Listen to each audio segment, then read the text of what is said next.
Senhor Jesus, queremos te agradecer mais uma vez por esta semana, pelas oportunidades.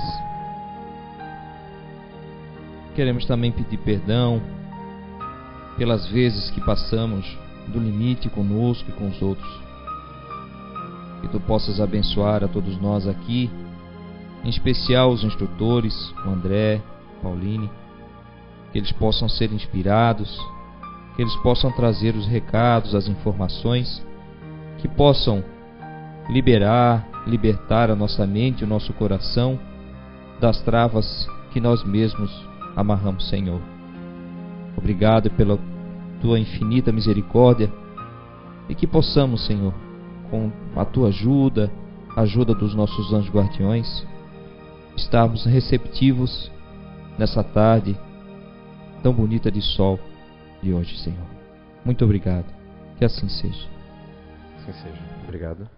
Eu vou subir aqui no palco, porque agora que eu lembrei que por causa das câmeras ali. Então tá, vamos fazer, como a cada 15 dias o encontro, né? Vamos fazer só uma leve revisão do que vocês viram na aula anterior, tá? Para relembrar. Eu não estava presente, então vocês vão ter que me ajudar. Vocês viram um vídeo de uma criança que foi um policial? Isso, vocês recordam disso? Esse menino, foi ele que ele nasceu com problema de coração? Isso, né? Então tá, muito bem. Isso é muito interessante, porquanto nós temos já na literatura espírita, através de meios mediúnicos, a informação de que o nosso corpo espiritual, ele influencia na formação do corpo físico. Por sua vez, os traumas, as vivências morais, mesmo determinados, vamos dizer assim, acidentes físicos envolvendo desgaste ou desequilíbrio emocional, imprimem no perispírito um desequilíbrio e transfere ao corpo físico. Nós temos essa informação mediúnica. Até então, vocês não tinham nenhum fato concreto em termos de pesquisa científica. Esse vídeo, e tem muitos outros relatos, vocês viram o Ian Stevenson, um livro volumoso que ele tem, é uma pequena fração dos casos que ele estudou quando encarnado, são mais de 1000 casos catalogados. O Jim Tucker continua essa pesquisa, né? Então nós temos ali que vamos dizer, a vivência dele anterior, como que era o avô do menino, sofreu um tiro, uma morte de coração, e ele, aí nós vamos brincar um pouco com a imaginação, deduzimos que se revoltou com a situação, não deve ter aceitado plenamente esse tipo de morte, ficou impregnado no campo mental dele essa situação, e nós vemos que ao reencarnar no corpo daquele que seria o neto, traz uma deficiência justamente naquele ponto onde sofreu o tiro. Nós temos um pesquisador que, talvez a Cátia comentou pouco, que ela falou para mim porque foi muito corrido, o João Fiorino, é um delegado, é espírita, ele tem feito um trabalho muito bacana, só que é um trabalho minucioso e de longo prazo, de comparar digitais dessas crianças, dessas pessoas que dizem se lembrar de uma vida anterior, com daquele falecido. O problema é que na história humana é muito recente o registro digital. Então muitos não se tem os arquivos à disposição de muitos desses personagens que as crianças dizem ter sido. Né? Personagens no sentido não de conhecidos, mas de pessoas, né? Que elas ditam. Então ele tem feito um trabalho em cima disso e tem dado alguns resultados, ele já fez algumas análises. Nunca é 100%, isso não existe, mas a digital possui vários pontos e em termos estatísticos, ele teve 1 ou 2 casos que ele conseguiu estar acima da média, batendo, claro que não é só isso, aí batendo com o informe dessa lembrança. Ou seja, é uma variável a mais nessa pesquisa, que é muito interessante. Nós sabemos que está sendo feito isso. Há uns anos atrás, foi feita uma pesquisa, aí na área, para vocês terem ideia, na área de psicografia, com as psicografias do Chico Xavier, pelo Per Andrea, que é um grande grafológico, né? Especialista na área de grafologia, e ele estudou durante alguns anos as assinaturas dos ditos espíritos. Ao final desse estudo, ele mesmo afirmou que, olha, é quase impossível que não seja verídico, e pelo estudo que ele se aprofundou, ele acabou se convertendo ao espiritismo. Lançou um livro que, não me lembro bem direito o título, mas é algo, a psicografia ou o espiritismo, conforme a grafologia, a grafoscopia. Podemos verificar depois, uma época, se eu não me engano, tinha na biblioteca esse livro, que é toda uma análise técnica em cima das assinaturas. Então, o João Fiorino tem feito isso com base nessas lembranças de vidas passadas, para tentar dar um embasamento técnico-científico para essa pesquisa. Além dos relatos, né, que no caso, o Ian Stevenson, o Banerjee, o Dr. Banerjee, o saudoso Hernani Guimarães Andrade, fazia aqui no Brasil, que se correspondia com o Stevenson, né? Então, vocês veem que nós temos aqui, porque esses vídeos, eles comprovam aquilo que talvez alguns de vocês já tenham lido na literatura mediúnica. Mas até então ficavam, de certa forma, no campo da crença, ou filosófica. E o Espiritismo, ele tem um pé muito forte no científico. Isso sempre é muito bem-vindo. Infelizmente, nós perdemos muito esse lado científico no decorrer das décadas. Por algum motivo, o pesquisador ele tem que duvidar um pouco e pegar o seu universo de pesquisa e ir a fundo. Mas, muitas vezes, alguns espíritas mais ortodoxos, tradicionais, não entendem isso. E acham que, às vezes, é um sacrilégio. Ou seja, nós temos ainda muito essa questão do misticismo que eu comecei na primeira aula com vocês. Nós trazemos essa cultura ainda muito forte de uma religiosidade ritualística. E isso não é a proposta do Espiritismo. A proposta do Espiritismo é um desenvolvimento racional focado à espiritualidade, que nos leva a uma religião, a uma crença, a uma religação com esses planos superiores, né? Então, basicamente, vocês viram esse vídeo. Não viram um outro vídeo, porque vocês têm visto muito nessa pesquisa, e a Cátia tem falado muito de crianças. Mas, deixa eu ver, foi comentado com vocês sobre aquela escocesa, tem até um filme, A Vida Além da Vida, Vida em Outra Vida, que ela se recordou quando adulta.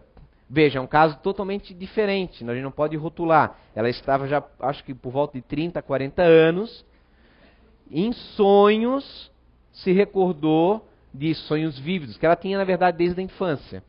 Então ela foi se recordando. O filme tem algumas alterações, tá? Se eu não me engano, ela é escocesa. Ela é inglesa e a vida anterior dela foi na Escócia. Alguma coisa nesse sentido, se não me falha a memória. E no filme, claro, eles botam como americana ela, né? Isso, aí bateu, mas só tiraram por questões de hollywoodianas ali, tá, não vem ao caso.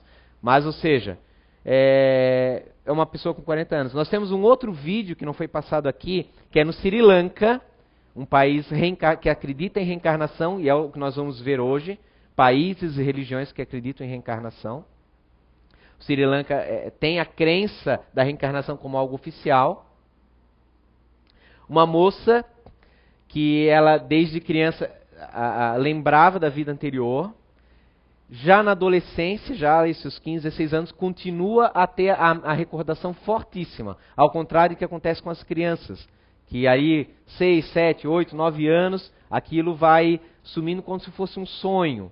Sabe quando a gente acorda com um sonho nítido e o decorrer do dia fica difícil de lembrar? Isso vai acontecendo naturalmente, é um processo natural, mesmo com essas crianças que se recordam, e ela permanece muito vívida. É tão forte a emoção dela lembrar da família anterior, que é numa outra cidade mais longe, que ela se sente inadequada na família atual. Ela não vê a mãe e o pai como mãe e pai, os irmãos como irmãos. Para ela, o pai dela e a mãe são outros, os irmãos são outros. Então ela é uma pessoa muito fechada na família dela, como se fosse realmente uma estranha. Gerando vários transtornos familiares, porque a mãe se sente negada pelo amor da filha, se sente mal, porque a filha também se sente mal, porque ela está na casa de estranhos, e eles levam ela para conhecer essa família. Eu não lembro o nome do pesquisador, acho que não é o Banerjee, mas levam ela para lá sem avisar, ela reconhece os familiares no meio de outros estranhos. Ela indica o caminho a seguir, começa a recordar da estrada e tudo mais.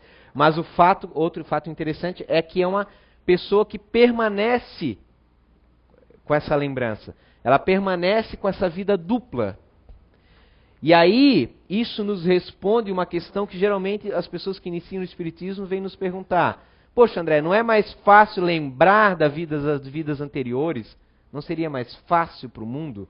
A gente daí saber que tem vida, que é um espírito, que teve outras vidas, isso não vai fortalecer a crença em Deus? Se a partir do momento que nós fôssemos espíritos já bem evoluídos, já com poucos débitos nas vidas anteriores, com capacidades emocionais equilibradas de autocontrole positivo, e isso eu creio que vai acontecer naturalmente com a evolução humana. É o pelo menos que nós vemos nas informações mediúnicas nos planos mais próximos da Terra. Aos poucos, os espíritos, quando desencarnam, vão lembrando alguma coisa, mas nem todos. Se lembram mais ou menos conforme a evolução moral. Mas por questões de ter a consciência equilibrada para poder buscar isso no inconsciente e também para saber trabalhar com aquelas informações. A gente vê por essa moça do Sri Lanka que seria uma catástrofe para nós, no estágio atual que estamos. Veja, ela reencarna, de repente, naquela família para aprender a conviver com aqueles que ali estão. Talvez ela tenha processos negativos com eles em vidas anteriores. E com a lembrança da família anterior, não está acontecendo. Ela se sente deslocada, talvez até tenha já uma reminiscência de antipatia com aqueles familiares, o que aumenta ainda mais porque ela tem a visão, e aquela família anterior é quem ela tinha afinidade, ela quer estar lá e não aqui, e traz para o ego atual essa informação, e não consegue conviver na família que ela está no momento.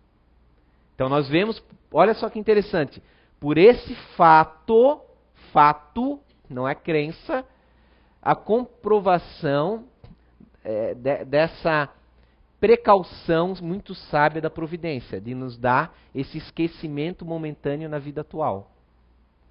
Isto porque ela não lembrou, imagina, a partir do momento que tivesse a lembrança da vida anterior como ela tem, e ela lembrava como ela morreu afogada, inclusive.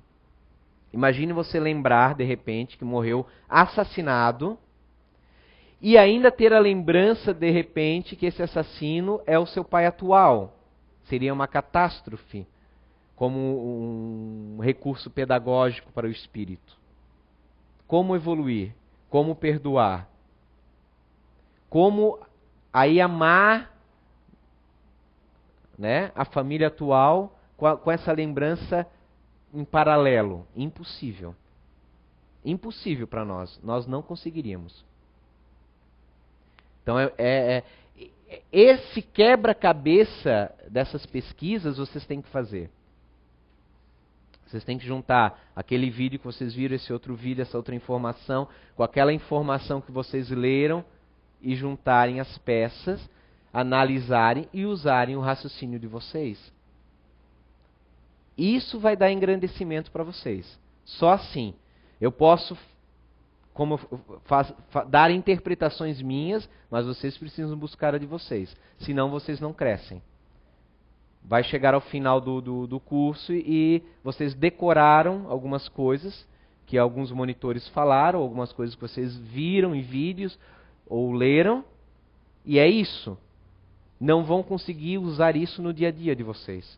E aí não vai ter validade nenhuma. Agora, olha só que interessante, nós sabemos que uma atitude, um comportamento que nós temos moral, realmente, como os Espíritos nos falam, influencia no nosso corpo. Isso é muito importante. Mas voltando ao tema, a reencarnação, não só da questão das lembranças que as crianças têm, mas nós vemos também aquelas crianças prodígios. Por exemplo, o Mozart, né, que é o mais conhecido, 3 anos tocava piano, com 4 anos tocava violino, com 5 já fez a sua primeira música orquestrada. Como é que pode? Crianças com 5, 6 anos, eles não sabem nem ler, nem escrever ainda. Hoje, com todo o sistema educacional que nós temos, que a criança já vai com 2 anos para uma escolinha, onde já tem metodologias pedagógicas, nós às vezes não encontramos como o Mozart lá de séculos atrás. Aonde vem essa predisposição? Ah, é genético? Sim, talvez tenha, mas é demais? Nós vemos outros, pegando um brasileiro, em termos mais atual, que é o Ricardo Cabral, que era um menino, nasceu em 1976, ficou famoso, apareceu em programas do Silvio Santos. Ele, aos 3 anos, já sabia ler. Com 12 anos, ele passou em primeiro lugar no vestibular para Direito, numa faculdade particular do Rio de Janeiro. O pai era advogado, entrou com recurso, ele foi estudar a 8ª série, com 12 anos já estava na 8ª série, fazia a 8ª série de manhã e à noite ia fazer faculdade de Direito. Aos 18 anos, ele terminou o mestrado em Direito na Universidade de Harvard, nos Estados Unidos. É o mestre mais novo formado em toda a história, em todos os 400 anos da Universidade de Harvard. Como explicar isso? Né? Por mais metodologias pedagógicas que você utiliza, você não consegue criar uma fábrica de superdotados. Mas nós vemos o quê? Agora juntamos. Vocês estão vendo que as vidas sucessivas existem. Crianças lembram, filosoficamente é coerente. Ora, nós não perdemos o que nós estudamos e aprendemos, seja no campo emocional e no intelectual. Claro, você não nasce sabendo, raiz quadrada, não. Mas você está com o teu psiquismo propenso a entender quando você ver novamente aquele assunto. Platão já falava isso. Nós não aprendemos nada, nós relembramos o que sabemos. Então, há uma predisposição por causa de uma bagagem. Ora, o cérebro é novo. Não tem nada no cérebro quando nasce. É novo. Não tem informação intelectual ali ainda. Tem, claro, alguns estímulos. Nós sabemos hoje que o feto já recebe. Mas isso não é capaz de explicar essa diferença. Claro, temos alguns mais e uns menos, mas esses extremos, inclusive a irmã dele também é superdotada, desse garoto.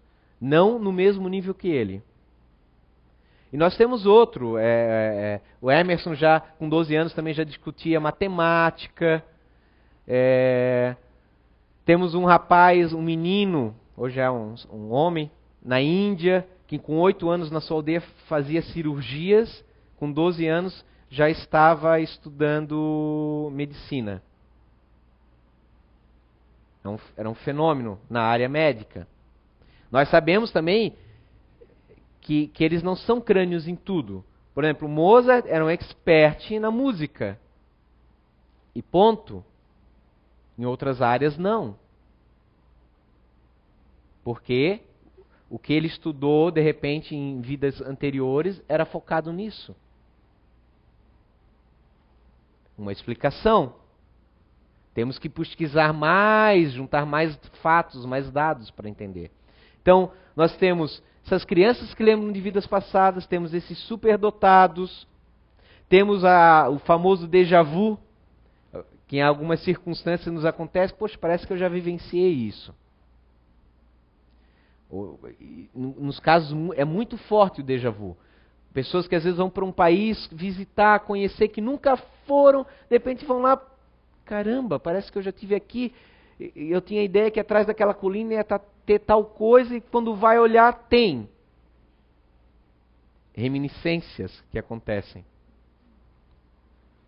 Não é aquele modismo, agora todo mundo diz, né, eu tive um déjà vu. Não. Às vezes nós encontramos uma pessoa, entramos num local que é similar a um outro que nós já entramos, mas que não lembramos, mas está no inconsciente, entra ali, poxa, parece que eu já tive aqui antes. Não, foi apenas uma reminiscência inconsciente da vida atual. Não é isso o déjà vu. O déjà vu representa uma recordação inconsciente de uma vida anterior.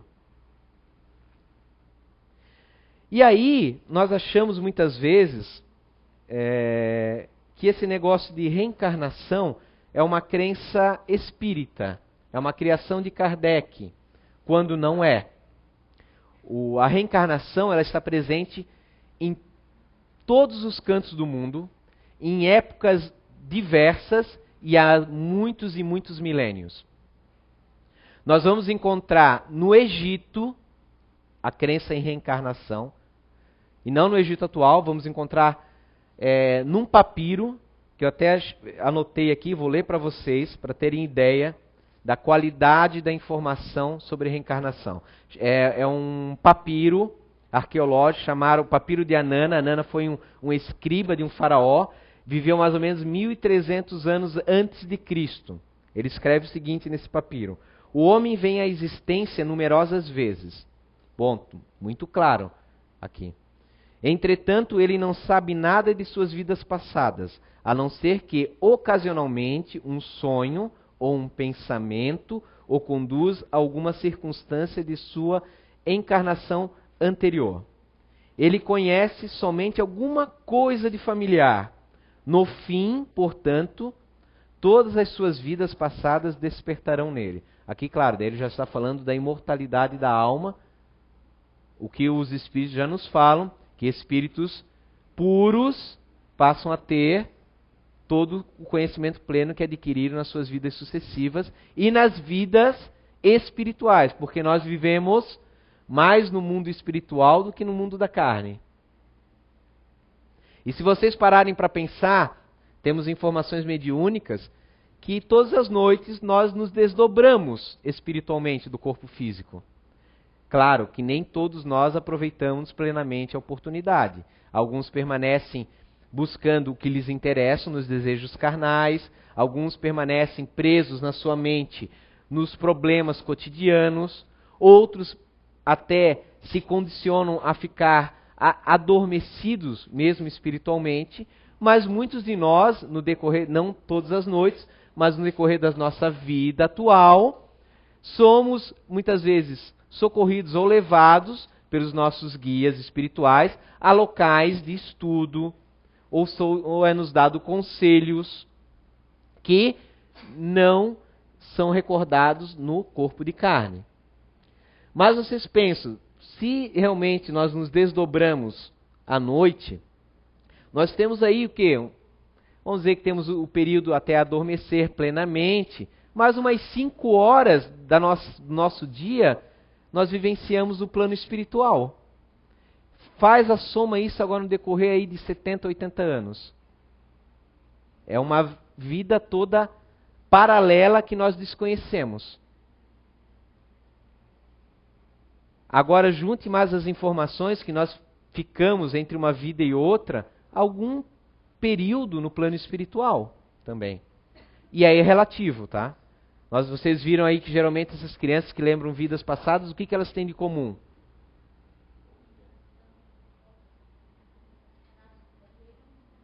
Sim, um pequeno intervalo, muito curto, o que favorece elas lembrarem da vida anterior, pelo que nós podemos deduzir no conjunto de fatos.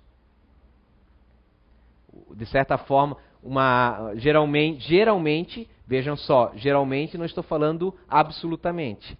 Geralmente, na maioria das vezes, desencarnes difíceis, que deixaram traumas. Uma carga energética que vem forte e de alguma forma rompe a barreira fluídica, né, do processo reencarnatório e chega ao cérebro físico atual, dando a lembrança de uma vida passada que aquele ego atual não vivenciou, mas o espírito sim. Estou me fazendo entender?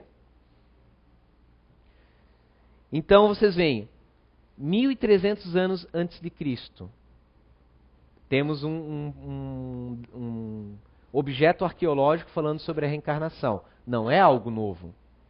Mas se nós buscarmos ainda mais para trás, nós vamos encontrar na Índia, talvez vocês já ouviram falar de Vedas, é o livro sagrado dos hindus, no hinduísmo, antiguíssimo, talvez é uma das obras mais antigas da humanidade. Ela é escrita em sânscrito, uma língua já morta, só sobrevive realmente nos livros sagrados hindus ali. Hoje já são dialetos que não têm a ver com o sânscrito.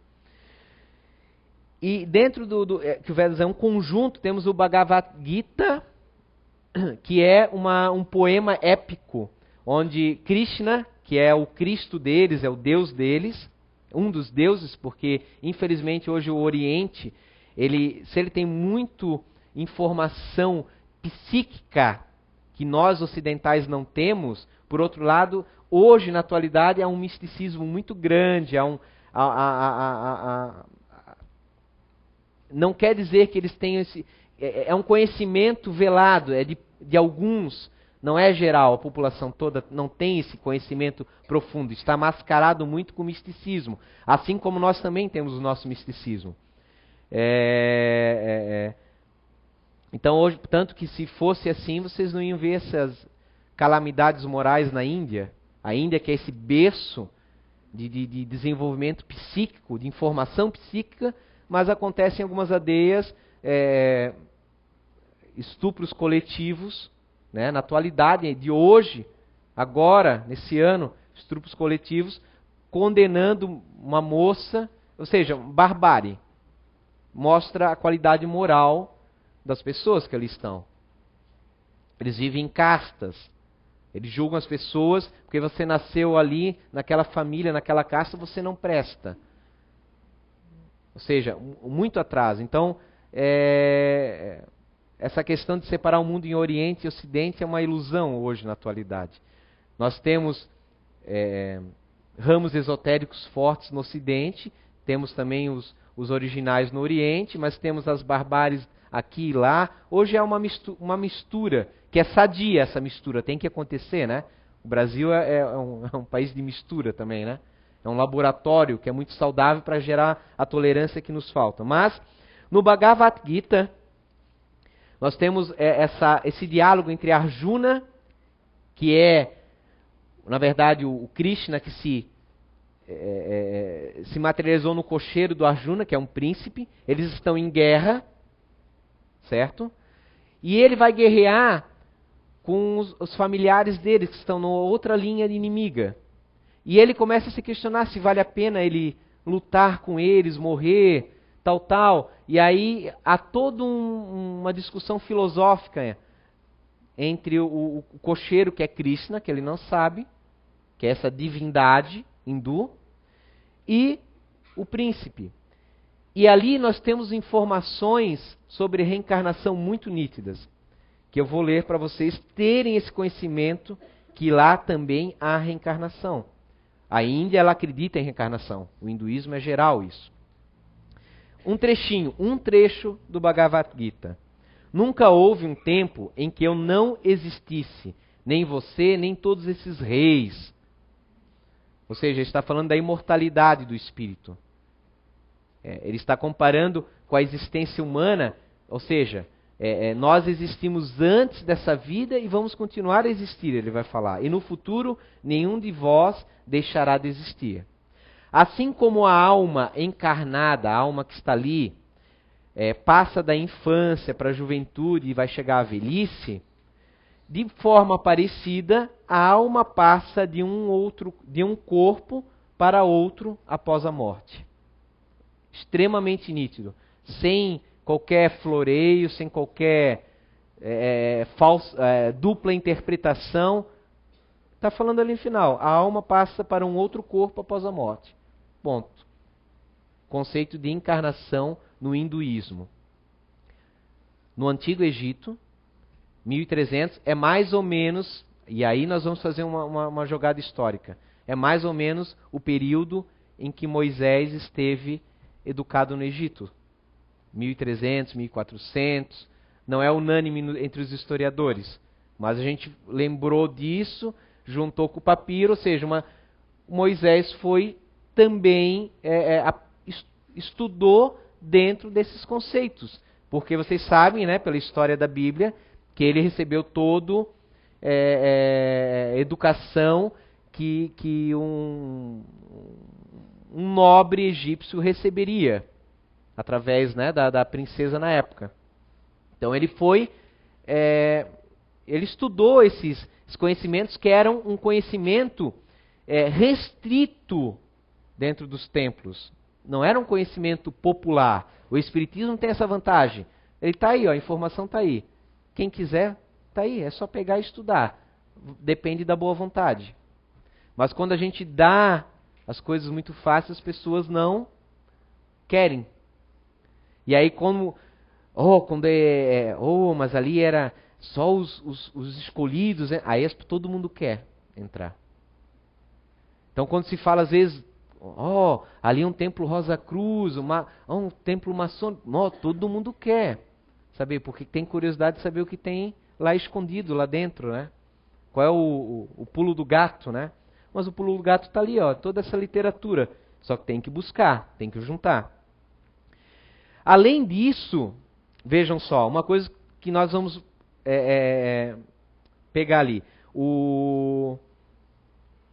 Na Grécia, o Pitágoras, que é aquele danado que inventou aquele teorema de Pitágoras que nos dá problema nos bancos escolares, ele era reencarnacionista. Pitágoras, olha, agora vamos fugir, deve ser o quê? Em torno de 700 anos antes de Cristo. Talvez não vou me lembrar direito agora. Mas é também alguns séculos antes. E ele já falava que ele lembrava de 2 ou 3 encarnações dele. Lembrava de uma dele como soldado, que havia lutado nas guerras troianas. Se era verdade ou não, ou era imaginativo dele, mas a questão é que já com ele, na Grécia, havia o conceito da reencarnação. Não estamos dizendo que isso era um conceito aceito de forma geral. Assim como o Espiritismo está presente aqui no Brasil, mas vocês sabem que não é aceito de forma geral. Mas uma parte da população o assimilou e acredita nele. Platão era reencarnacionista, o grande discípulo de Sócrates. Ele tinha um conceito que era o mundo das ideias, que é aquilo que eu falei antes no início para vocês.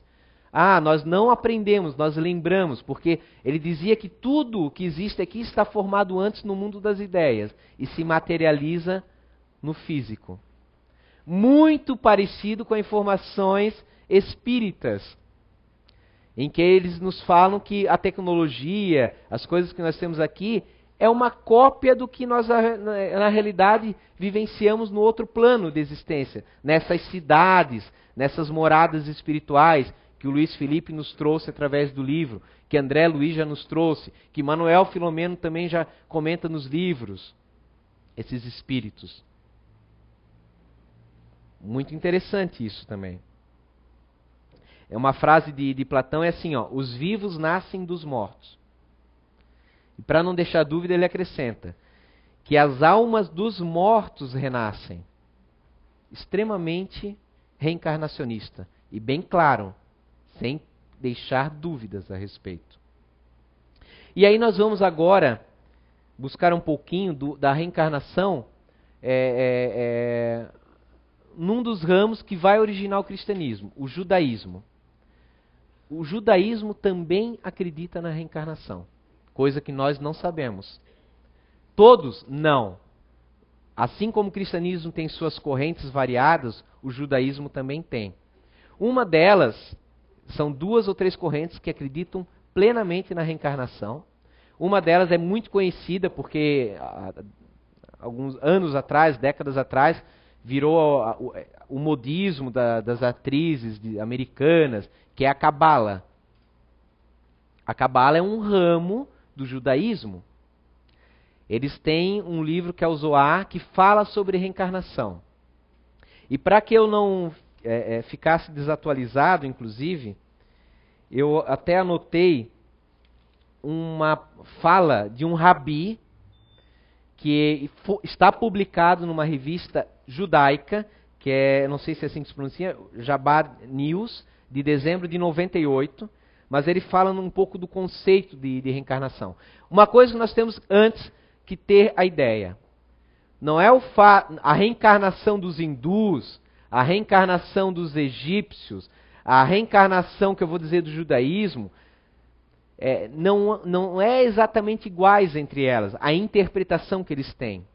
E vocês vão entender. Por exemplo, no hinduísmo, nós temos vários ramos também. Temos um que é o jainismo. O jainismo acredita que nós podemos reencarnar em corpos de animais. O espiritismo não aceita o retrocesso da alma humana. Eles não matam nenhum ser vivo, porque eles acham que de repente aquele inseto pode ser o espírito de um familiar deles. Nós temos outras vertentes. Os egípcios acreditavam também que o ser humano poderia, por castigo, voltar num corpo de animal. O nome disso é metempsicose, esse nomezinho complicado. Que é a crença, é a reencarnação quando se acredita que, claro, pode voltar num corpo de humano, mas também pode voltar no corpo de um animal. Isso é metempsicose. O judaísmo tem alguma coisa também disso, dessa metempsicose, que o espiritismo, através dos espíritos, veio esclarecer.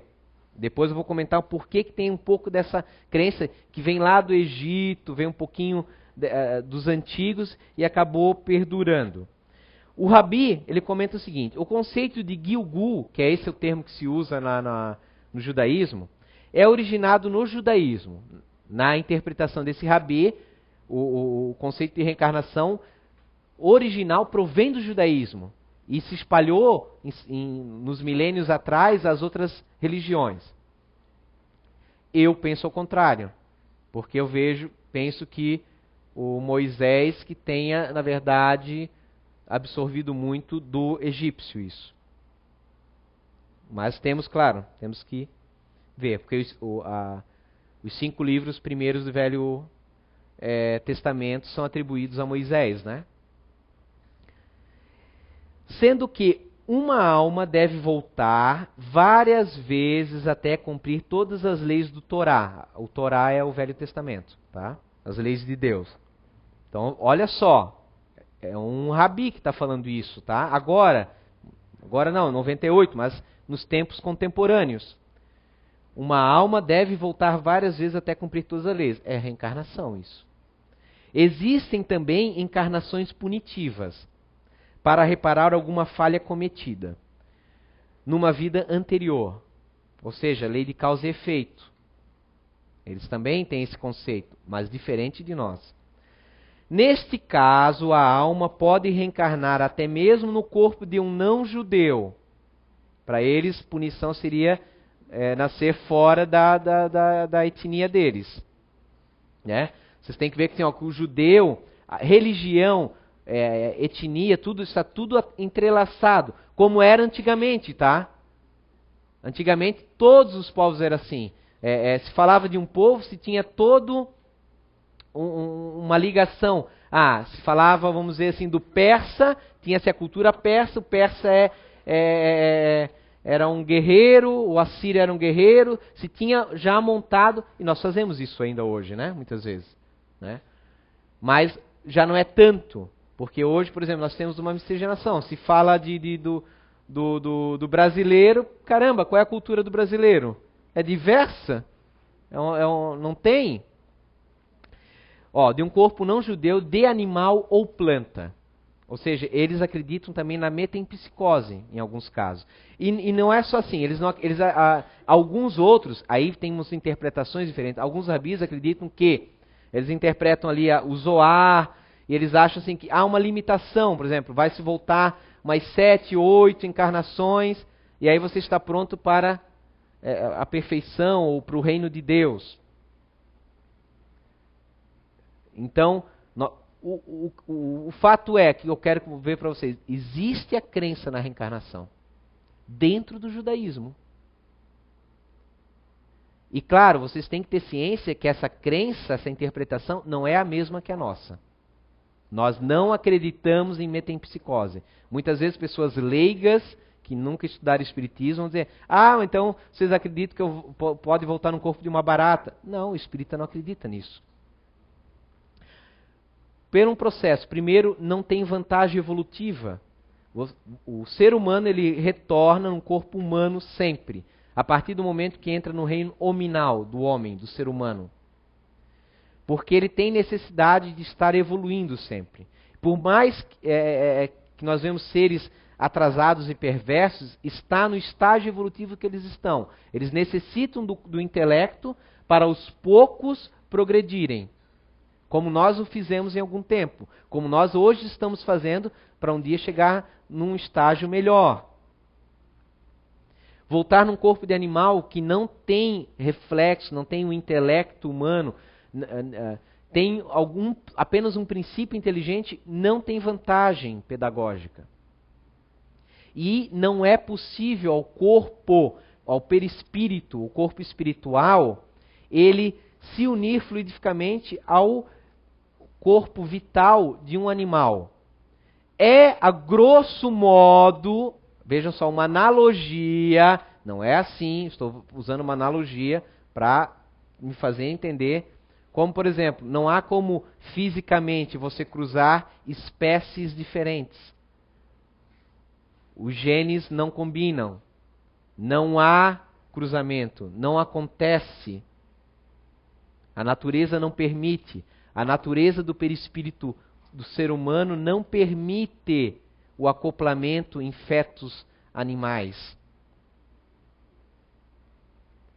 Porque questões fisiologia da alma e questões também aí filosóficas não nos interessam. André, mas então, por que nascer num corpo de uma pessoa com deficiência mental, então? Ela está ali sendo cuidada por seres humanos, ela tem sim o seu raciocínio, por mais que nós, às vezes, na nossa ignorância, achamos que não, e ela está tendo não é um castigo, é uma consequência de uma vida anterior. Vocês têm que juntar as variáveis que vocês sabem. Lembro do menino que sofreu um problema cardíaco. Ele deve ter se revoltado no estilo de morte e sofreu. Outro teve uma vida, de repente, desregrada em algum sentido, não sei, e aí voltou nessa condição. Outro solicitou reencarnar, porque nós temos dois tipos de reencarnação. Compulsória, são aquelas que são obrigadas, a lei nos obriga a voltar em tais condições, e aquela que nós escolhemos. Às vezes, há espíritos que escolhem voltar com limitações. Eu usei minha inteligência para manipular e prejudiquei toda uma sociedade. Eu agora quero voltar com limitações no meu arcabouço intelectual. Eu quero. Ele de repente passou 50 anos no plano espiritual e adquiriu consciência disso. Eu quero voltar agora. Eu escolho voltar dessa forma. E vamos aproveitar e voltar naquela família, porque aquela família precisa ter uma criança que eles tenham que cuidar. Eles têm que também, eles tiveram os seus débitos, vamos resgatar em conjunto. Vamos aprender em conjunto. Nos melhorar em conjunto. Então, assim, nós às vezes fechamos os conceitos, muitas vezes. É aquilo que eu falei, o conceito de castigo nos faz ver somente de um ângulo. Que nem uma vez um amigo me falou, eu comi carne, eu estou passando muito mal. Aí ele brincou e falou, eu devo ter matado muito porco, né? Por isso que eu não posso comer porco. Ele tinha comido uma bisteca. Aí o outro falou, não, talvez você nunca tenha comido carne na outra existência. E agora isso lhe faça mal. Tá aí, uma visão diferenciada positiva também. Pode ser. Então o judaísmo, ele possui isso na Cabala. Mas lembrem, né? É metempsicose. Um trecho da Cabala diz o seguinte: são os renascimentos que permitem aos homens se purificar. Então eles mostram ali por que existe a reencarnação. Para evoluir, para se melhorar. Independente da interpretação deles estarem um pouco limitados nessa questão da metempsicose, tem o seu valor. Como tem no hinduísmo. Só que no hinduísmo o que eles fizeram? Eles têm a visão do castigo. Você voltou na casta dos párias, que são os imundos para eles, que não podem ser tocados e nada. Ninguém deve ajudar, porque eles estão pagando o seu karma. Então aí nós temos... Veja como pode se deturpar um conceito. Você vai usar o teu orgulho, o teu egoísmo, a tua intolerância e deturpar um conceito. É pária? Não quero nem saber. Deixa pra lá. Tá pagando? Se ele nasceu ali é porque Deus quis. É como se nós agora víssemos de repente uma pessoa que nasceu doente. Não vamos levar no hospital, não vamos ajudar. Deus quis que nascesse assim. Deixa ele ali. E aí o conceito de caridade vai por água abaixo. Por isso que a primeira bandeira do Espiritismo é: fora da caridade não há salvação. Porque é o alvo que nosso estágio atual necessita. Caridade. Se a partir do momento a gente usar o nosso intelecto, o problema não é a informação, gente. É a nossa interpretação.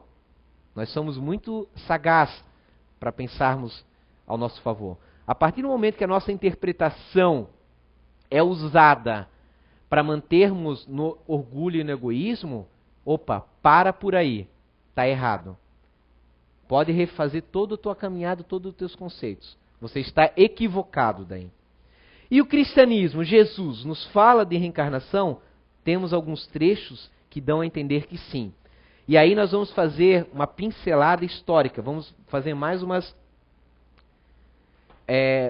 Estamos vendo que o judaísmo tem, né, esse conceito de reencarnação. Isso é muito importante. Jesus foi judeu. Jesus não foi cristão.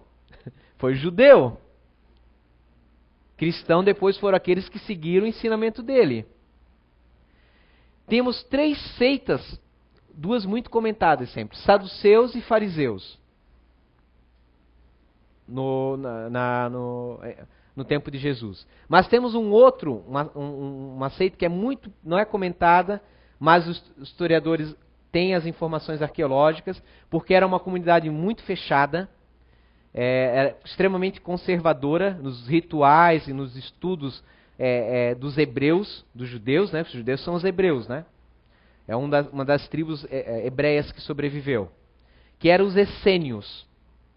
Os essênios eram uma comunidade fechada, austera, mas com isso também moralmente muito correta.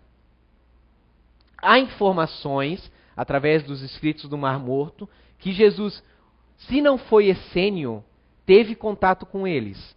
E os essênios também eram reencarnacionistas. Também tinham essa questão. E um outro fator muito interessante, por que os historiadores falam que ele teve contato?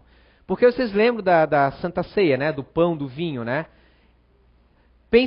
Pensávamos nós, talvez vocês até agora, esse momento, que era uma criação de Jesus. Mas era uma celebração essênica. Era praticado pelos essênios já muito anterior ao Cristo. O batismo lá, João Batista, lembram? O batismo era uma prática essênica. João Batista não pegou e criou o batismo. Vamos para o Rio Jordão, não, era uma prática entre os essênios. Isso é uma informação arqueológica, histórica.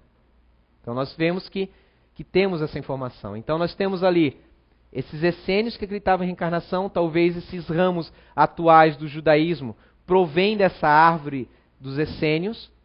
Nós temos a questão que a informação da reencarnação está presente em vários povos. Os essênios, eles tinham ali na Galileia, vamos dizer assim, não vou dizer templo, mas uma sede mãe, vamos dizer assim, na área da Galileia, e possuíam também ali na área, se eu não me engano, na área de Alexandria, ali no Egito também. Então vocês veem que tem a influência dos conceitos de reencarnação ali presente. Vejam como o mundo, no decorrer dos séculos, vai trocando informações ali presentes. E Jesus, vocês vão recordar de umas passagens, que os apóstolos chegam para ele, porque havia uma profecia que antes do Salvador veria Elias para preparar o caminho. E os apóstolos falam, mas Jesus, poxa, não fala as Escrituras que Elias deveria vir primeiro? E ele fala, em verdade, eu vou dizer a vocês que ele já veio, mas não o reconheceram. E aí diz ali, está no Novo Testamento. E os apóstolos entenderam que ele falava de João Batista, que era Elias. E como é que João Batista podia ser Elias que havia morrido já há tempos e tempos antes? É um conceito reencarnacionista ali presente. E temos outra, quando Nicodemos vai conversar com ele, que ele fala lá, em verdade vos digo que para entrar no reino dos céus é preciso nascer de novo. Mas como? Pode um homem velho voltar a ser criança e entrar no ventre de sua mãe? Né? E aí Jesus comenta, tu és mestre, né, em Israel e não conhece essas coisas. Ou seja, o conceito de reencarnação não era um conceito popular. Como é de praxe na antiguidade, eram conceitos velados, esotéricos no sentido de fechados. Recentemente, a Europa, o Ocidente também teve. A teosofia, que foi uma religião, uma seita esotérica, era fechada e tinha o conceito da reencarnação. Mas a gente não precisa voltar tão longe. Ali no sul da França, talvez vocês vão lembrar dos celtas, na região da Grã-Bretanha e da França. Os celtas eram uma religião tribal, formada por gauleses principalmente, e outros povos também. E eles acreditavam em reencarnação. E não sou eu que falo, nem o historiador. Há uma carta de César, o Grande, que relata sobre isso, sobre esses povos. Eu até tinha anotado aqui, deixa eu ver se nos meus rascunhos. Aqui, César, ele escreve uma carta, ele comenta um trecho que ele achou interessante. Uma crença, falando dos gauleses, né, que são os celtas, que eles buscam sempre estabelecer é que as almas não perecem de forma alguma e que após a morte elas passam de um corpo para o outro. Reencarnação presente aqui na Europa também, na França, ou seja, está presente em todos os pontos do planeta. Ali com os celtas. Os celtas, se você lembrar de repente das histórias em Codi, Asterix e Obelix, né, aquele que tomavam uma poçãozinha e ficava, porque eles deram muito trabalho para os romanos, foram um dos povos que mais dificuldades os romanos tiveram de vencer. E eles tinham essa crença. Isso não quer dizer, gente, como falei da questão dos hindus, dos gauleses fica a mesma coisa. Kardec, numa vida anterior, foi um celta, por isso o nome Kardec. Allan Kardec é um nome céltico. Ele foi um desses, vamos dizer assim, profetas, sacerdotes celtas, em sua época. Se não me falha a memória, foi mais ou menos em torno de 400, 500 anos antes de Cristo, foi essa vida que ele teve. Foi um espírito, o espírito de Zéfiro, que falou para ele sobre isso, que os dois haviam sido amigos naquela época, e aí dali ele tirou o nome Allan Kardec. Não foi um nome que ele inventou, que ele achou bonito. Ele tirou dessa informação e usou esse pseudônimo daí para publicar os livros. Então vocês veem, os gauleses também eram um povo bárbaro, tá? Não tem essa ilusão, acreditava em reencarnação, então, poxa, deve ser um espírito... Não, era um povo bárbaro também. Talvez mais bárbaro que os romanos, tá? Viviam uma vida bem tosca, viviam nos casebres, dormiam no chão. Quando uma pessoa se feria, eles tinham cachorros, mandavam lamber. E a gente não fazia muitas vezes no interior, não tinha essas coisas? Saliva cura. Sim, bom pro médico, né? Mas a crença na reencarnação esteve presente também nos romanos. Virgílio, que foi um dos maiores poetas romanos, era reencarnacionista também. E nos tempos mais modernos, na Europa, já no catolicismo, que o cristianismo teve um período que foi totalmente católico na Europa, no mundo. Nicolas de Cusa, no século XV, era reencarnacionista, esse padre. Inclusive, no Vaticano, ele defendeu várias teses a respeito disso. E teve apoio de 2 papas. Mas morreu por ali daí. Outros também. Santo Agostinho, nas suas confissões, tem um momento em que ele indaga será que teria, antes desse corpo velho, que agora ele já está velhinho quando ele escreve as confissões, né? Antes, quando eu era criança, será que antes dessa criança havia um outro homem velho? Ele se indaga, ele faz meditações sobre a reencarnação. Não que ele defendia a tese. Um dos pais da igreja cristã falava que o que ressuscita é o espírito. Porque havia depois a ideia de que nós morremos e um dia vamos ressuscitar o corpo físico. Até hoje ainda há cristãos que acreditam nisso e defendem isso.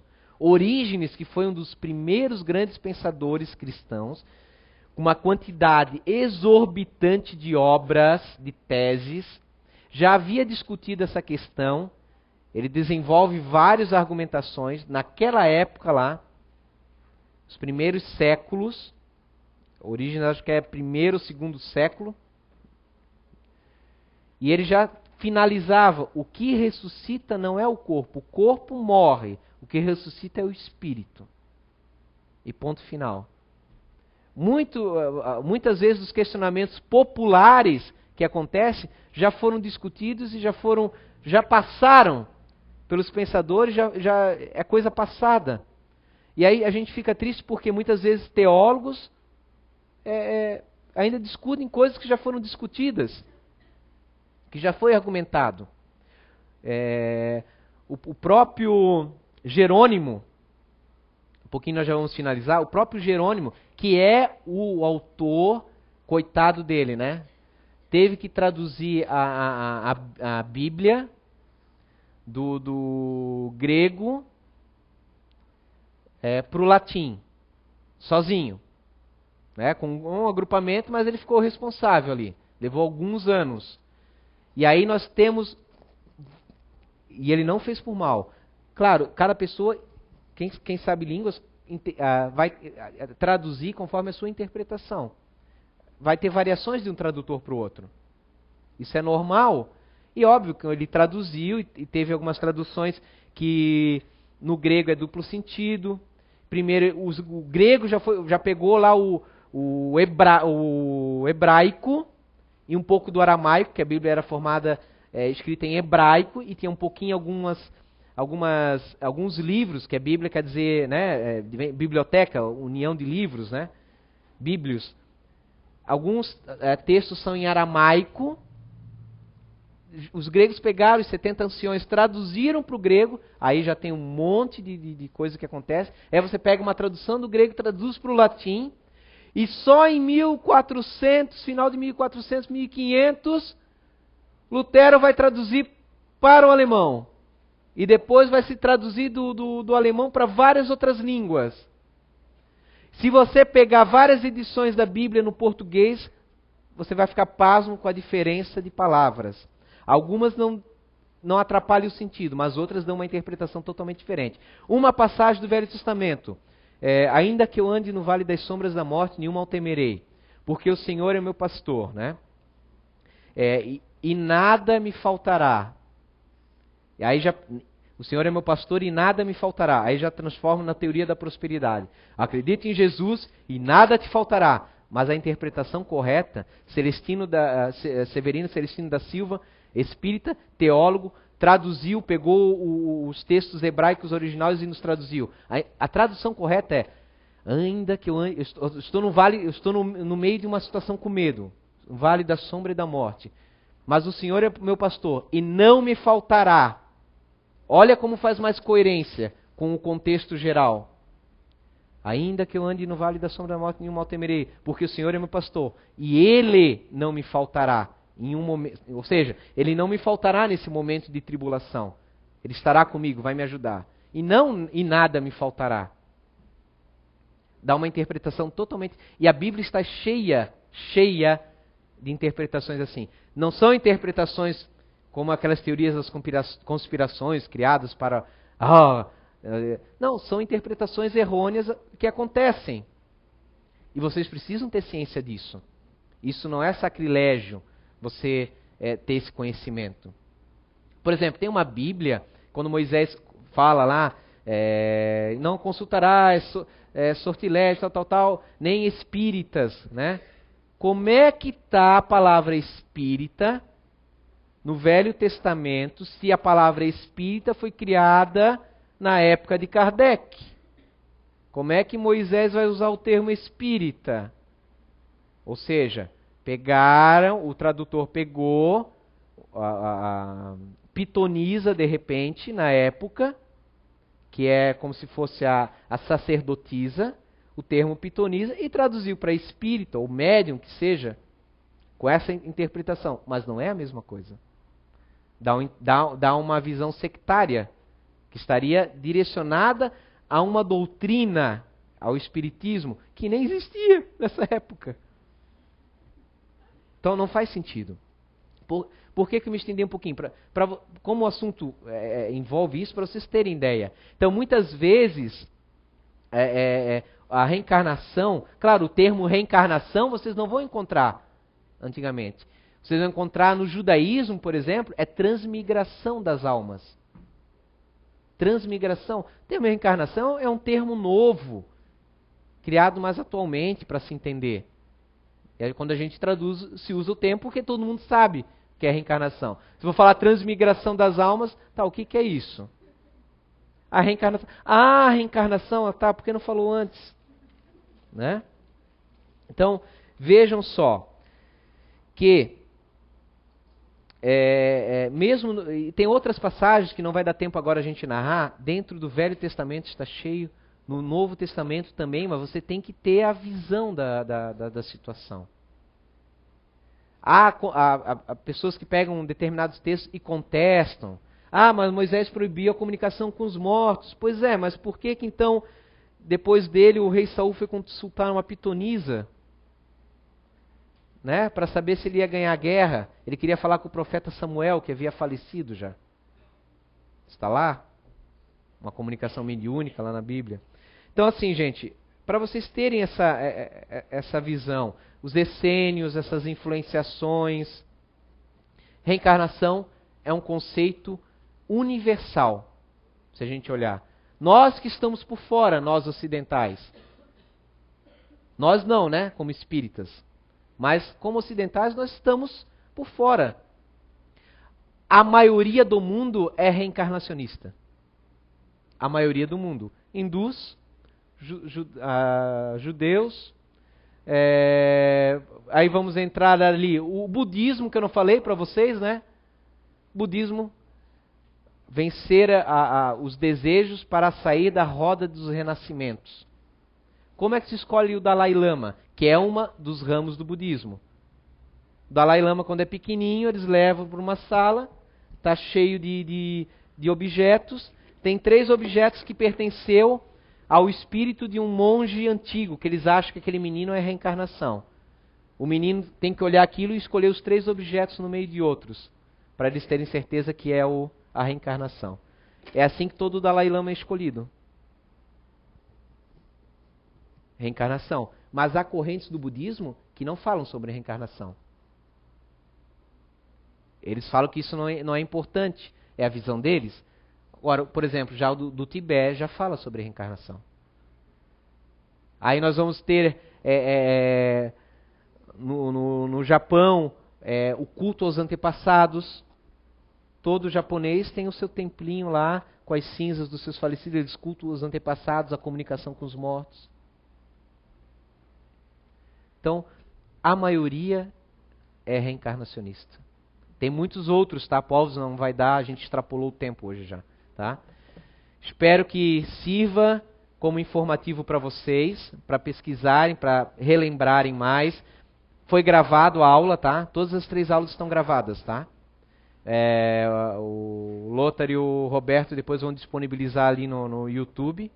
E aí vocês podem rever a aula para assimilar, ok? Obrigado. Daqui a pouquinho vai para outra parte daí.